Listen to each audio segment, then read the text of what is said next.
My beloved brothers and sisters, let me speak to you honestly today. Some of you are listening to this with a heavy heart, not because you failed, but because people walked away. The calls stopped. The messages slowed down. The support you thought was permanent vanished. And now you are left asking a painful question: why am I alone? Let me correct something immediately. You are not alone. You are being repositioned. Allah does not strip a servant of people to humiliate them. He removes distractions to strengthen them. What feels like abandonment is often divine preparation. When everyone leaves, Allah is not punishing you. He is calling you back to yourself and back to Him. This is where real rebuilding begins. When you have no one left, Allah is teaching you where your reliance truly was. Let us slow this down and be honest, because growth never happens through comforting lies. Many of us say we trust Allah, but our emotional behavior exposes something else. Our tongues mention tawakkul, yet our hearts panic the moment people withdraw. That contradiction is not hypocrisy out of evil intent. It is immaturity of reliance, and Allah in His mercy corrects it. Ask yourself this question without excuses. When things were going well, who made you feel safe? When things went wrong, who did you run to first? When you felt weak, whose presence stabilized you? If the answer is people before Allah, then your reliance was borrowed, not rooted. People become emotional crutches without us realizing it. Their messages calm us, their approval reassures us, their presence gives us a sense of identity. Over time, we confuse support with source. Support is allowed, source is not. Allah never prohibited companionship, but He never allowed dependence. This is why the collapse feels so painful when people leave. Not because you are weak, but because something false was carrying weight it was never meant to carry. Understand this clearly. That collapse is not failure. It is exposure. Allah exposes what you were leaning on, so you stop leaning on it. Tawakkul is one of the most misunderstood concepts in Islam. People think tawakkul means saying Allah will take care of it while still needing constant reassurance from creation. That is not tawakkul. Tawakkul is internal stability even when reassurance disappears. It is calm obedience without guarantees. It is moving forward without applause, without backup, without emotional cushioning. Tawakkul is not tested in comfort. Anyone can trust Allah when life is full of people, support, money, and validation. That trust costs nothing. The real test comes when Allah removes the visible means and asks you to walk anyway. This is where most people fail. When the support system disappears, panic enters the heart. The mind spirals. Why did this happen to me? What did I do wrong? Why am I being punished? These questions reveal an assumption that Allah's presence was tied to people staying. It was not. Allah was always there. You were just too distracted to notice. When Allah removes people, He is not asking you to suffer meaninglessly. He is asking you a silent question that pierces the heart. Was your strength coming from them or from me? And here is the uncomfortable truth. If their absence breaks you, then their presence was replacing Allah in ways you did not intend but allowed. This is not a condemnation, it is an invitation. Allah wants you to know what it feels like to stand without leaning, to breathe without reassurance, to pray without emotional bargaining, to obey without witnesses, to trust without outcomes. Why? Because a believer who only functions with people around is fragile. One loss, one betrayal, one departure, and they collapse. But a believer rebuilt on Allah alone becomes stable. People can come and go, and the heart remains upright. This is why Allah sometimes removes everyone at once. If He removed them one by one, you would replace one crutch with another. So He clears the room completely and says, now look at me. And when you finally do, something shifts. You realize that peace does not come from being understood. Strength does not come from being supported. Worth does not come from being chosen. It comes from being anchored. Standing with Allah alone does not make you arrogant. It makes you grounded. You stop begging people to stay. You stop explaining yourself excessively. You stop negotiating your dignity for comfort. You stop panicking when silence enters your life. You become still. And stillness is strength. This is why no absence can break you again once this lesson is learned. because you are no longer outsourcing your emotional survival. You are no longer dependent on unstable sources. You no longer collapse when people change because your foundation does not move. People are allowed to support you. They are not allowed to hold you up. When Allah becomes the center of your reliance, people become additions, not necessities. Their presence is appreciated, not required. Their absence is felt, not devastating. This is what Allah wants for you. Not loneliness, not pain, not isolation for its own sake, but inner independence tied to Him. And once that reliance is corrected, Allah often brings people back into your life in healthier ways, not as crutches, but as companions, not as emotional lifelines, but as fellow travelers. But first, the lesson must be learned. If you have no one left right now, do not rush to replace them. Do not numb the silence. Do not escape the exposure. Stand there. Let Allah show you that He was always enough. Solitude is not a punishment. It is a training ground. Most people misunderstand why being alone hurts. They think the pain comes from the absence of people. That is not the real source. The pain comes from the sudden removal of distraction. When people are around, noise fills the space. Conversations, validation, attention, routines, expectations, all of it keeps you occupied. It keeps you from hearing yourself. It keeps you from facing what is unresolved inside. Solitude removes the noise. And that is why people fear it.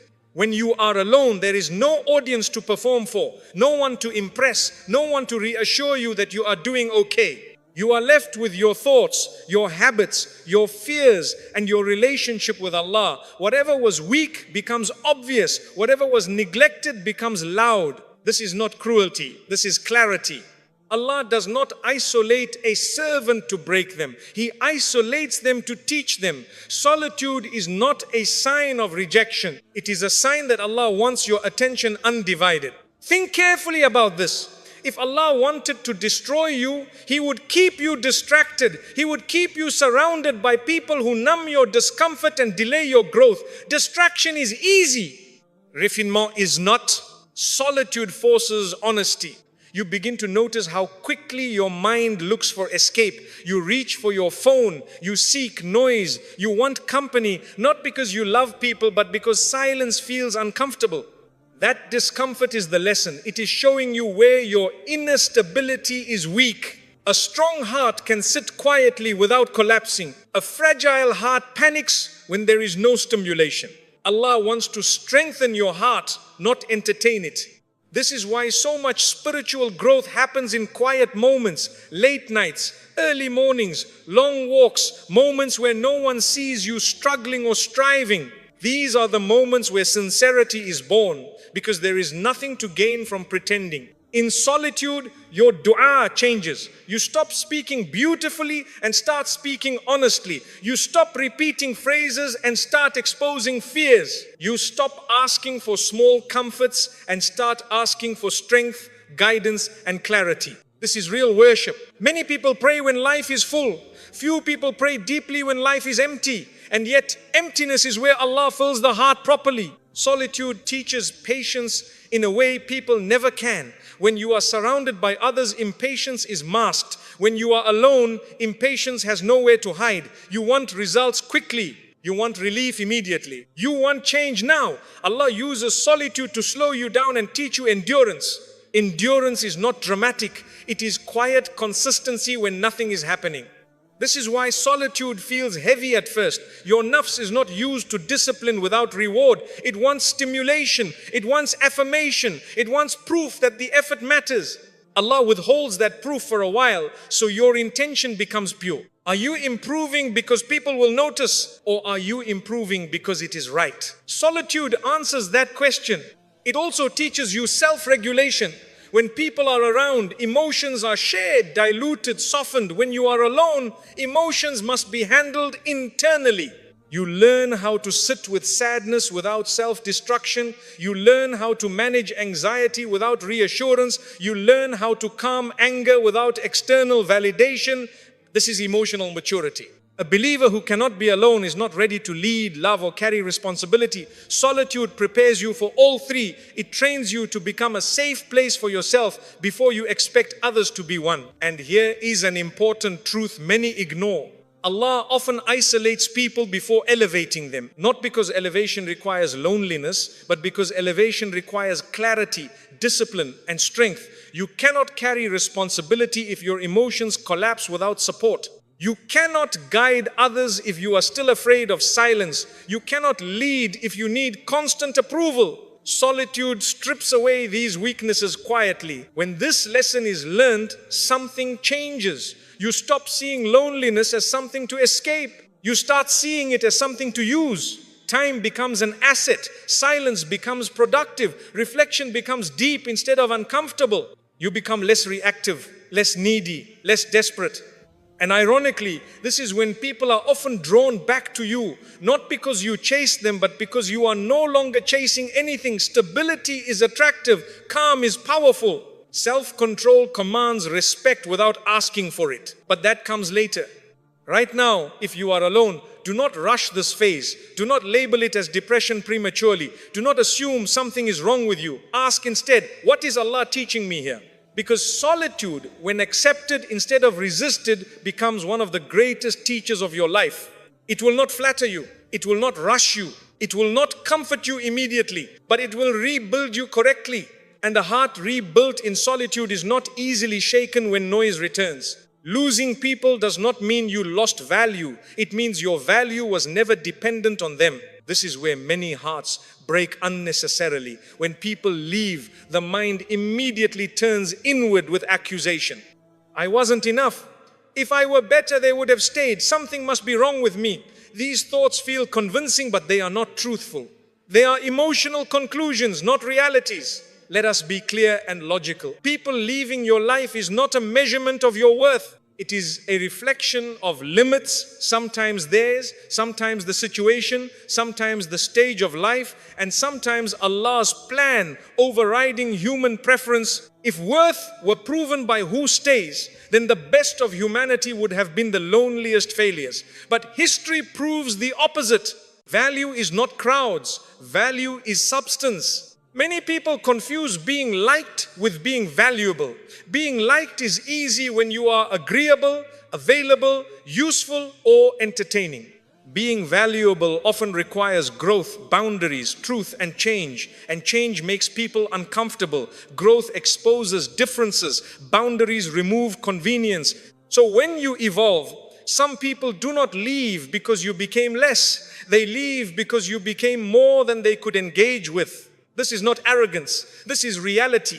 There are people who can only love you when you stay familiar. The moment you outgrow the version of yourself they were comfortable with, tension appears, and rather than adjust, they withdraw. This does not mean you failed. It means the relationship was conditional on your stagnation. Allah allows this separation so you stop tying your self-worth to fragile attachments. Here is another hard truth. Some people were never attached to you. They were attached to how you made them feel. When you could no longer provide that feeling, attention, validation, availability, emotional labor, they lost interest. That is not love. That is consumption. And Allah removes consumers from the lives of believers so they stop being depleted. Understand this carefully. If your value came from people staying, then your worth would rise and fall daily. One disagreement would destroy you. One misunderstanding would collapse you. One season of isolation would erase you. Allah does not build believers on such unstable ground. Your value comes from who you are in the sight of Allah, from your sincerity, your effort, your character, your intention, and your striving. None of these disappear when people leave. In fact, many of them strengthen when the crowd is gone. But the nafs struggles to accept this because the nafs wants proof. It wants external confirmation. It wants to be chosen, affirmed, prioritized. When that disappears, the nafs panics and assumes worth has vanished. That assumption is false. You were worthy before they came. You are worthy while they are gone. And you will be worthy if others come later. This lesson is critical because if you misunderstand it, you will chase people who were never meant to stay. You will over-explain yourself. You will compromise your values. You will shrink your boundaries. You will accept disrespect just to feel chosen again. And that desperation will cost you far more than the loss ever did. Allah does not want you rebuilding your life from a place of self-blame. He wants you rebuilding from self-respect. Self-respect begins when you stop equating abandonment with inadequacy. Look back honestly. Did everyone who stayed treat you well? Did every person who remained add value, peace, or growth? Of course not. Yet their presence made you feel validated, so you overlooked the cost. Now that they are gone, Allah is asking you to reassess your definition of value. Is it numbers? Is it approval? Is it familiarity? Or is it integrity, growth, and alignment with truth? This is why many people feel stronger after the initial pain passes. Once the shock fades, clarity enters. You start seeing things you ignored. You realize how much energy you were spending to maintain connections that were draining you. You notice how much quieter your mind becomes. You breathe differently. That is not coincidence. That is correction. A person who knows their value does not beg to be chosen. They allow alignment to decide. They stop auditioning for roles Allah never assigned them. They stop trying to be everything for everyone. They stop interpreting departure as a verdict on their worth. They understand something deeply important. Not everyone is meant to walk with you into every season. Some people are lessons. Some are companions. Some are mirrors. Some are tests. When their role ends, forcing continuation only creates damage. This is why Allah removes people without explanation sometimes. If you had closure, you would negotiate. If you had answers, you would argue. If you had reassurance, you would cling. Silence forces acceptance, and acceptance restores dignity. Your value does not need to be defended. It needs to be understood. Once you internalize this lesson, you stop internalizing rejection. You stop personalizing absence. You stop reading your worth through other people's limitations. You stand differently, you speak differently, you choose differently. And from that place, rebuilding becomes possible. Not frantic rebuilding to prove something, but calm rebuilding rooted in knowing who you are. And that kind of rebuilding lasts. Allah rebuilds you by breaking unhealthy dependence, because dependence on creation slowly weakens the heart even when it feels comforting at first. Most people do not realize they are dependent until the support is removed. While people are present, dependence disguises itself as love, loyalty, or closeness. You think you are simply connected, but in reality you have tied your emotional stability to something that is temporary by design. Allah allows this for a time because human beings learn through experience, not theory. Eventually He intervenes. Unhealthy dependence is when your inner peace is controlled by someone else's behavior. Your mood improves when they give attention and collapses when they withdraw. Your confidence rises when they approve and disappears when they criticize. Your sense of worth becomes tied to being needed, wanted, or chosen. This is not strength. This is vulnerability disguised as attachment. Allah does not want His servant living in emotional bondage. So He removes the attachment not to punish you but to free you. The pain you feel is not because the person was your source of strength, but because you mistakenly treated them as one. When the illusion breaks, it hurts. Illusions always hurt when they collapse. Allah rebuilds you by taking away the crutch, so you are forced to discover that you have legs.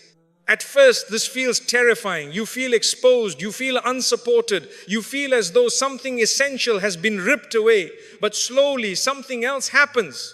You begin to realize that you are still standing. Your heart still beats. Your life still moves forward. The world does not end because someone left. That realization is the beginning of independence. Independence does not mean you stop loving people or valuing relationships. It means you stop outsourcing your emotional survival. You stop expecting people to regulate your feelings, fix your pain, or complete you. You take responsibility for your inner state and anchor it in Allah rather than in unpredictable human behavior. This is where dignity is restored. A dependent heart negotiates its values to avoid abandonment. It stays quiet when it should speak. It tolerates disrespect to preserve connection. It overgives to earn security. Over time, this erodes self-respect and creates resentment even toward those you depend on. Allah removes the attachment before that. Resentment poisons your heart completely. Breaking dependence is not gentle. It cannot be. If Allah eased you out of it slowly, you would return to it. So He allows a sharp separation that forces you to confront reality. The pain is intense because the lesson is important. When you stop depending on people, you stop begging for emotional safety. You stop chasing reassurance. You stop living in fear of loss. This does not make you cold. It makes you grounded. Your relationships become choices, not lifelines. Your love becomes sincere, not desperate.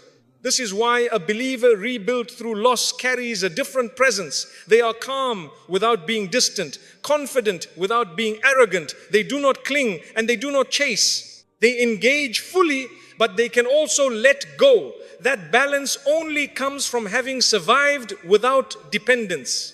Allah knows that a heart enslaved to people cannot be fully devoted to Him. Every fear of losing people becomes a fear that rivals trust in Allah.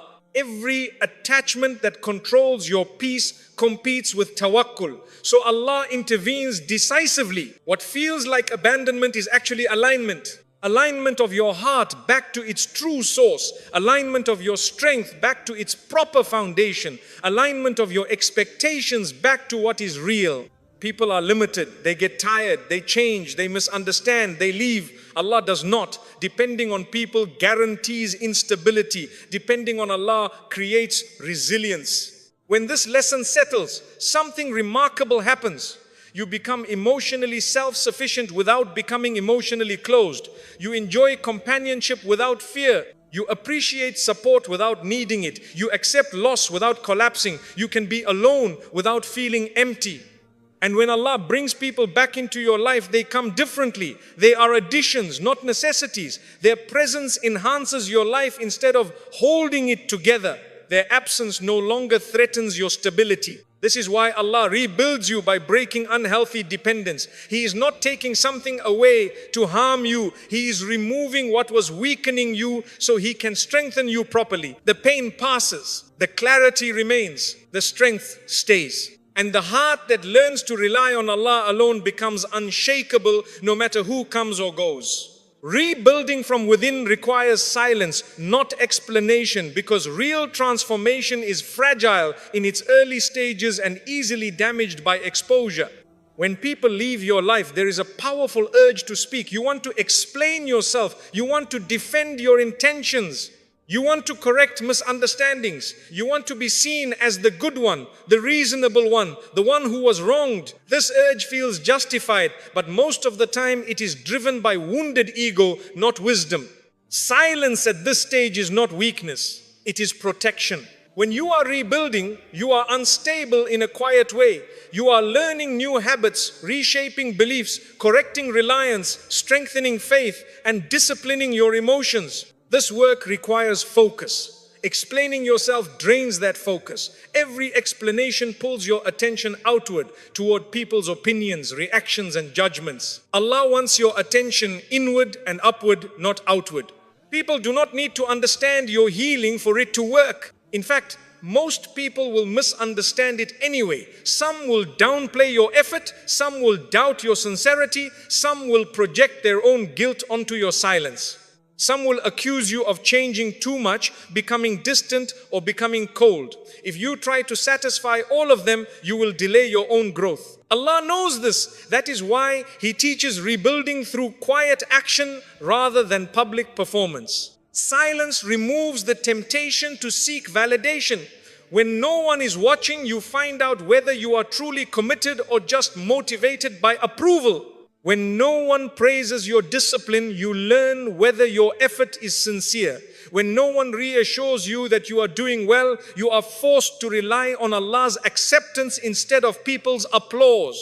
This is how intention is purified. There is also another danger in speaking too much during rebuilding. When you talk about change before it has taken root, your nafs feeds on the idea of improvement instead of the work itself. You begin to feel accomplished simply because you described your intentions. This creates a false sense of progress and weakens follow-through. Silence keeps the work honest. When you rebuild quietly, your focus shifts from image to substance. You stop worrying about how you look and start caring about who you are becoming. You stop rehearsing explanations and start correcting behavior. You stop chasing sympathy and start building resilience. Allah values this kind of effort because it is unseen. And what is unseen is usually more sincere.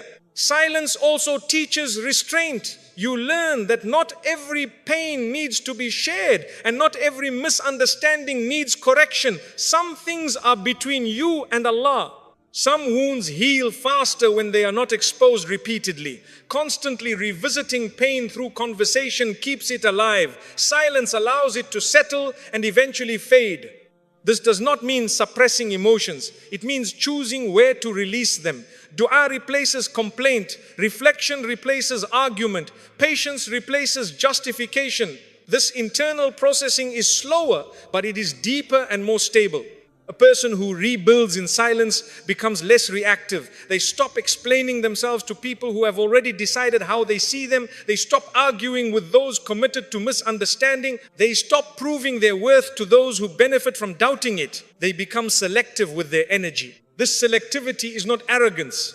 It is maturity. You learn that your energy is limited and valuable. You stop spending it on conversations that lead nowhere. You invest it in prayer, discipline, learning, and character. Over time, this investment compounds. Another reality many avoid is this: some people only respect results. They do not respect explanations. Talking convinces no one who has already judged you. But consistent growth changes the dynamic without a single word. Silence allows time to do the talking for you. And if time never clears your name in their eyes, that too is information. It tells you who was never meant to understand you. Rebuilding quietly also aligns you with Allah's way. Allah does not announce transformation. Seeds grow underground. Roots deepen unseen. Foundations are laid before structures rise. Loud growth is often shallow. Quiet growth is strong.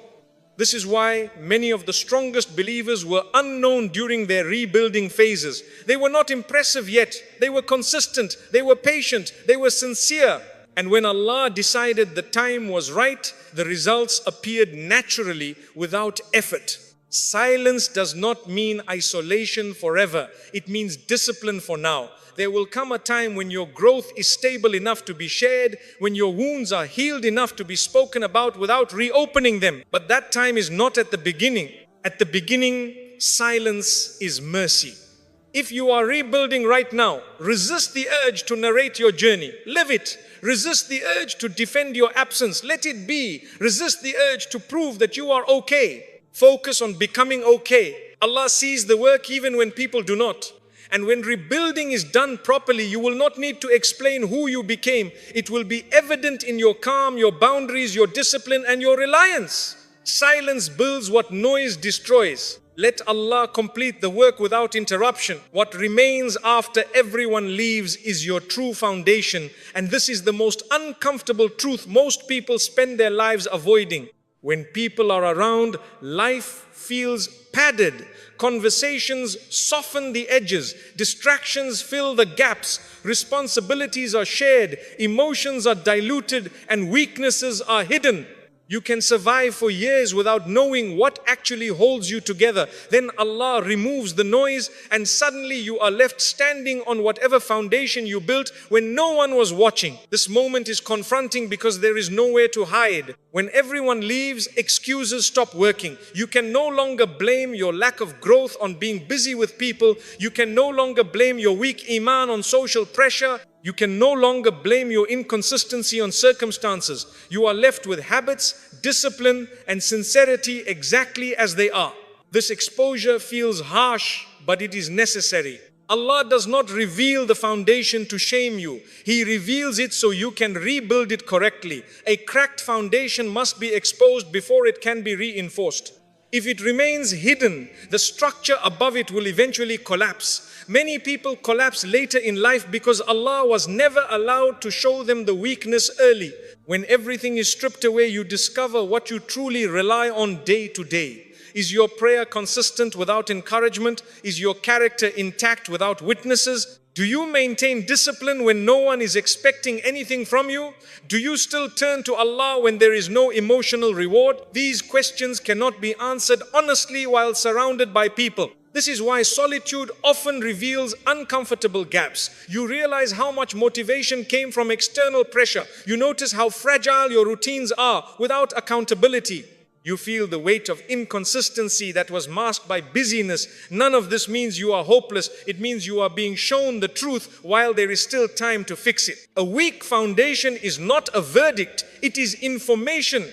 Allah is merciful in how He delivers this information. He removes distractions so you can focus. He reduces your obligations so you can rebuild. He slows your life down so you can strengthen what was neglected. If He wanted to destroy you, He would let you continue living on a faulty structure until it collapsed completely. Instead, He intervenes early. Rebuilding the foundation is slow and unglamorous. There is no applause for waking up early to pray when no one knows. There is no praise for resisting temptation when no one is watching. There is no recognition for choosing discipline over comfort in silence. But this unseen work is what creates stability later. A person rebuilt on a strong foundation does not panic when life shakes. They do not crumble when people leave again. They do not lose direction when plans fail. Their stability comes from within because it was built there intentionally. This is the difference between borrowed strength and earned strength. Borrowed strength comes from people, routines, environments, and circumstances. Earned strength comes from repeated private choices made in alignment with Allah. Borrowed strength disappears when conditions change.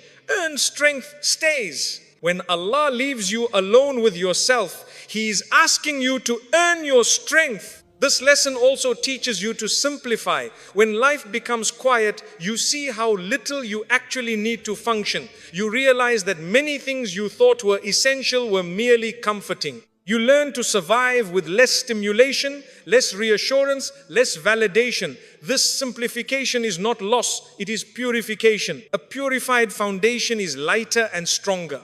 As you rebuild, you begin to replace weak supports with solid ones. Discipline replaces motivation. Consistency replaces bursts of effort. Commitment replaces mood. Trust in Allah replaces fear of outcomes. These changes do not happen overnight, but they happen steadily when distractions are gone. Eventually, you start noticing something important. You no longer feel the urge to rush back into noise. You are no longer desperate to fill the silence. You feel grounded in a way you never felt before. Even if life is still hard, it is no longer chaotic inside. That inner order is proof that the foundation is strengthening. When people return to your life later, you engage with them differently. You are no longer looking for them to stabilize you. You are already standing. Their presence becomes enriching rather than necessary. Their absence becomes manageable rather than devastating.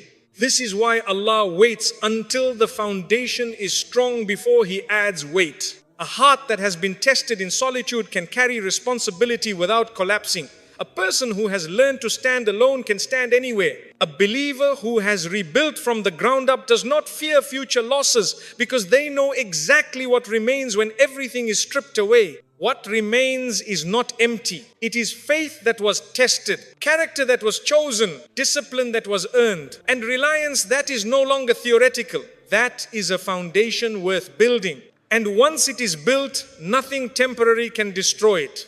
When you no longer need anyone, Allah sends the right people because dependence attracts the wrong connections and stability attracts alignment.